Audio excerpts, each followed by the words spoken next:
All right, hello everyone, and thank you for joining us today on Real Estate Insights. My name is Tolu Akinyemi, and today we're going to be looking at real estate investment vehicles. For this topic, we're speaking to real estate investors, we're speaking to our wealth advisors, we're speaking to our virtual team members, and generally to real estate enthusiasts, that is, people that are interested in going into real estate investment. You do not have any prior knowledge, and so this video will be very helpful to you. So just stay with us for the next 15 minutes or less. Okay, so to explain what are investment vehicles, they are the different methods or structures through which investors allocate funds into property-related assets. That means that somebody is looking to go into real estate investment. You're looking for, how do I put this particular money that I have? Where do I put it to? How do I allocate funds? What investment should I go into? Which one should I not go into? That's what we mean by investment vehicles. And this depends on the kind of investor that you are. What do I mean? For instance, some persons are risk averse. They don't want to see risks. They don't want to go into investments that are very risky. Some persons are risk seekers. They don't mind go big or go home. They swing very big when it comes to real estate investment. They could put a lot of their capital into that particular venture because they are very enthusiastic and they anticipate that it will yield a lot of results at the end of the day. So that means when it comes to investment vehicles, there is no hard and fast rule. The fact that your family member did a particular type of investment and got a return does not mean that's the type of investment you should go into. You have to understand yourself as an investor. What kind of investor am I? And then what resources do I have to put into this investment to be able to yield a return on it? Now let's look at different types or categories of real estate investment vehicles. We have direct real estate investment, and then we have indirect real estate investment. Like I mentioned, it generally depends on what type of investor you are and your goal for investing. That means that even if you are twins, born minutes apart, seconds apart, your definition for real estate investment or your goal for investing will be different from the other person, right? Two people do not have the same goal for investing. For instance, as an individual myself, if I want to go into residential property, residential real estate, personally, as somewhere I would like to live, my personal preference is actually Lagos mainland. Some other people could be Lagos Island. If you're talking Surulere, you're talking Magodo, you're talking Ikeja GRE, those are places that appeal to me as an investor. Now, if you're talking commercial real estate, there are other places that would appeal to me. I'm sure if we ask you, and you watching the video as well, what part of Lagos would you like to get a property? So persons to say, if it's Lagos, count me out. I'm not interested in Lagos. So you have to understand your goal for investing as an investor.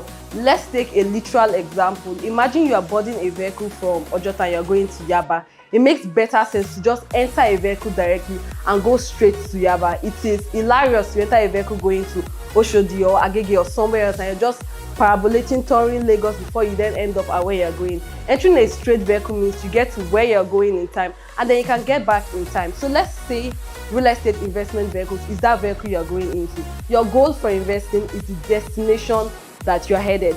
And then what takes you there, like our Monday morning movement said today, is the fuel, which is your cash. How much do you have? Because as much as I want to own a property in Surulere, can I afford it right now? The answer is obviously no. So I have to look at my pocket, my resources. What do I have now? Your dreams are valid, but your cash at hand is what fuel whatever dream that you're looking towards. So how much do I have now to put into the investment to be able to, get my goal for investing, even if it's on a minute scale? So the type of investor that you are and the goal you want to achieve determines what vehicle you're going to be looking at. Now let's consider them, in broader categories. Direct investment.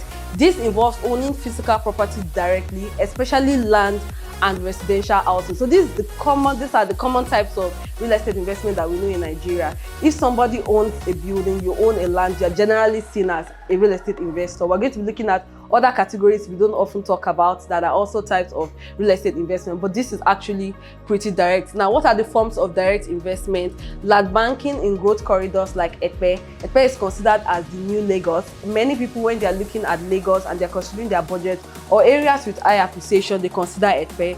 Monia, I hope I pronounced that correctly, in Ibadan. That corridor is actually experiencing a lot of growth because of amenities, facilities, development that is being pushed to that area. So if you're looking at direct real estate investment and you're considering acquiring land, Monia is a very good location. Thankfully, we have properties in both locations as well. Now, residential housing, residential rental properties in Lagos mainland, Ibadan, Abeokuta, Akure, just whatever location. Those are examples of residential housing. The purposes is for residential use. Then we have commercial buildings, shops, plazas, office spaces in high traffic urban locations. For example, Allen. Somebody that owns a building in Allen that is being used for commercial purposes, you can tell what kind of generational wealth that already is for that person and their family members. So these are examples of direct real estate investment. Now, benefits and risk. High appreciation potential. Imagine having a property in Epe, looking at the value it has. Let's just look at the last 4 years, 5 years. Let's look at one of our locations that we had, in Epe 2-3 years ago, was selling for about 3 point something at the time. Now sells for well over 7 million naira. Now imagine you have 2, 3, 4 of that particular property, and then you have in money as well. Of course, high appreciation is guaranteed. Therefore, buildings, it's a known fact that when you buy a building, the value you buy it for is not the same value you will sell it. Even though depreciation is allowed for in the valuation, it still sells for a higher value than how much you bought it. So high appreciation potential, then steady cash flow. As a landlord, as a landlady, whether or not the economy is booming or not, you are waiting for that point in time where you get your alert and the person pays the rent. There is this funny saying I like to repeat that was said by a popular clergyman. He said, landlord will lament, tenant will lament. The lamentation of landlord is different from that of tenant. You both stand together and you're saying this country is hard, but when it comes to that time, you credit him. So obviously, steady cash flow for property owners, and then asset control. With direct real estate investment, you are the one in charge of your investment. You buy your property, you are giving the document. You buy your land, you're giving the document. As a landlord, you get to decide who you want in your property, you get to decide who you don't want, when to give your tenant quit notice, and when to hold on to the investment, when to resell. Now, what are some of the risks involved in direct real estate? We have land disputes. Omonile wahala. Apparently, they are even graduating now to having omonile wahala. So if you want to buy a building and it's not a new building, it's not from a real estate company, you have to be very careful in Lagos. The stories of persons that have bought and then issues coming up is getting very rampant, even with buildings. So they are seeing that when it comes to land, we know the measures to take, and we're taking those measures.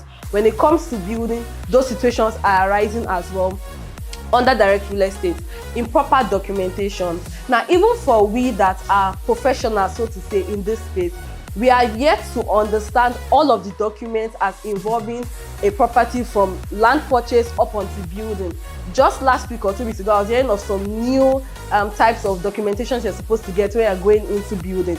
So imagine you that you do not have any prior knowledge of real estate, or the best knowledge you have is the rent you collect on behalf of your dad, and then you go into real estate investment. You don't have knowledge of the documentation. That is one flaw already in your investment, and it puts your investment at risk. That's why one of our major go-to at Admiral Harvest and is say that we engage professionals, because everybody has what they're supposed to be good at, and everybody has what they have perfect knowledge about and will help you through the process. Then it's capital intensive. Admiral is just one of the companies that has made it very easy for you to go into real estate at an affordable rate. Generally, real estate is very expensive.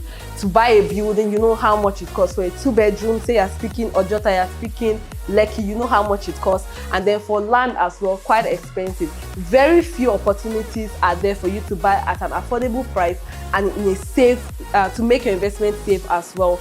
Then management stress. Why direct real estate investment gives you the opportunity to own your property and to do whatever you like with it. It could also be very stressful to manage. Imagine you have very stressful tenants or tenants that do not pay as at when due. You've given a quit notice, vacate my property, the person is not ready to leave. Those are examples of management stress. Or you own your property by yourself, not with a real estate company, and you have to deal with the omonile, you have to deal with the bale, you have to deal with the town as a whole. It could be very stressful, and that's why I said this risk can be mitigated. Just engage professionals. There are persons that can do this. Pay the correct professional fee and let them take care of all of this risk for you. Now we're going to be considering indirect investment. This allows investors to gain exposure to real estate without owning the physical property. It is often done through professionally managed structures. Now imagine someone that just recently learned to swim or is learning to swim. It would be hilarious for you to get to a pool and to just dive right in. You probably want to test the water. What's the temperature? Is it very cold? Is it very hot? And then you probably want to take the steps down into the pool and then probably start using the floater. You just take baby steps before you get to the point that you can then dive into it and then start swimming, right? So the same with indirect real estate investment. There are persons that would say, I don't have enough knowledge of this, I just want to try. Sometimes it doesn't necessarily mean they do not have the capital, it's just that they want to test the industry. Probably they even want to test their relationship with the brand, with the company they are investing with, to know whether or not it's something that is sure before they then go into it on a large scale. So indirect allows you to gain exposure to real estate without necessarily owning the physical property. Here are examples: joint venture development between investors and developers. I have the land, you have the money, come and develop it, come and build it. That's an example of joint ventures. And this is not just done with individuals, it could also be done with the government as well. I know a lot of Unilag hostels right now around Akoka that is not owned by Unilag as of today.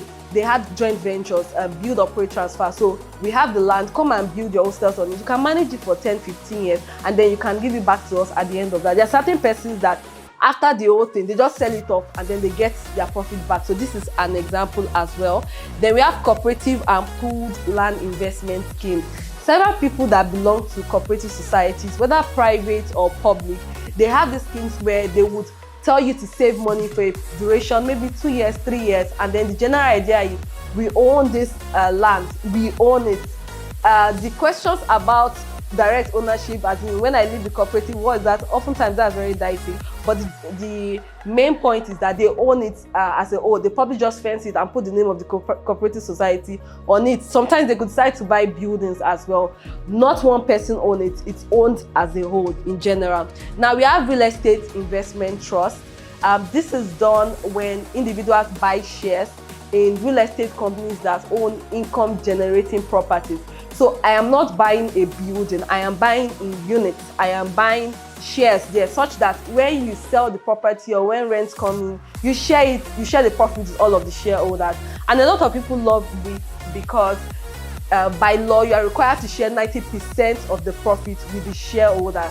That is with the people that have invested their money or put their money into it. Remember that you do not own the property, you just own shares or units in it. Now what are some of the benefits? Lower capital entry. For example, if you are going into REITs, you're not required to put the entire money for the company to buy the property. You're not even concerned with how much it is selling for. All you're concerned is I want to get 1 or 2 units from here, I want to get 1 or 2 units from there, and that's it. Then with diversification, you can own in multiple locations. So with indirect real estate, because you're not putting much of your capital to one, you're not tying it down to one, it's easy for you to own in several locations and still get the reward from it. Then professional management. Anything management stress, you're not dealing with that. Whether or not the company makes profits, whether or not the tenant moves out, all of that stress is not. You can literally see yourself as an absentee investor. All you know is at when due, I get my alert. Then risk. Limited control. With indirect investment, because you're not owning the property physically, there's a limit to how much you can control your investment. With direct, you can decide when you want to sell, you can decide when you want to place it up, for resale and all of that. But with indirect, it's not often that way. You can't just decide you want to sell it off. Then management fees, of course, this should be very clear. Since you are having professionals manage for you, you pay management fees. Then transparency issues in informal arrangements. in places where it's not clearly stated, you do not have a contract binding you, it's word of mouth, verbal agreements that you are relying on. While it may hold up in court or it doesn't hold up, it's still very risky because it could change in any moment. Loss of life can happen, the person can relocate, anything can happen that would influence your investment. Now let's look at, let's compare both investments, direct and indirect. With direct investment, you have control. I own my property, I own my land, I own my building, I have control. With indirect, there's flexibility. You don't have to own it to go into it. With direct, it suits long-term, high capital investor. For persons looking long-term, my purpose for investing is just for this thing to appreciate, for me to do land banking. You're looking long-term. You're not talking 1 year, 2 years like some of our villa owners look at. You're looking long-term to be able to get the benefit from it, right? For indirect, it suits passive or entry-level investors. I really don't want to be involved. I just want to take part in this real estate wealth and build something from it, but without me being directly involved.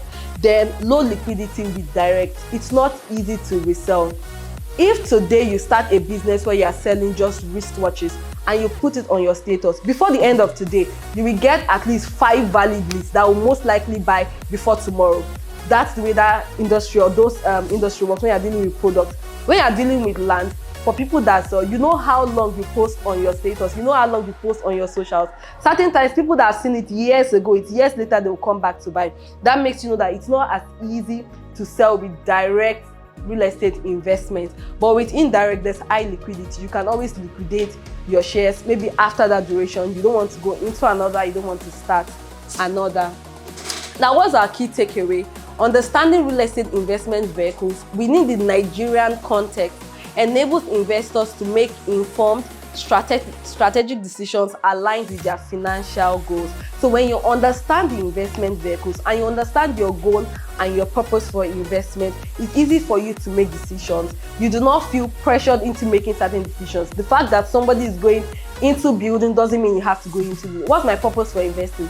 To make enough money such that when my kids are in university, I don't have to struggle to pay their school fees. I don't have to struggle for them to probably relocate abroad to further their education. That's your purpose. You understand then that you have to get something that will generate income for you, steady income over a period of time, or you have to get something that would appreciate, and when it's time to resell to get your capital back, you've gotten the value for your investment has appreciated to that point. So you understand your purpose for investment, and then that directs you to your choice for investing. So if you have any questions, you have any feedback, you have something you would love clarity about from today's training, or you just want to get started on your own real estate wealth creation journey, please make use of the comment section and we will get back to you as soon as we can. Thank you very much for listening.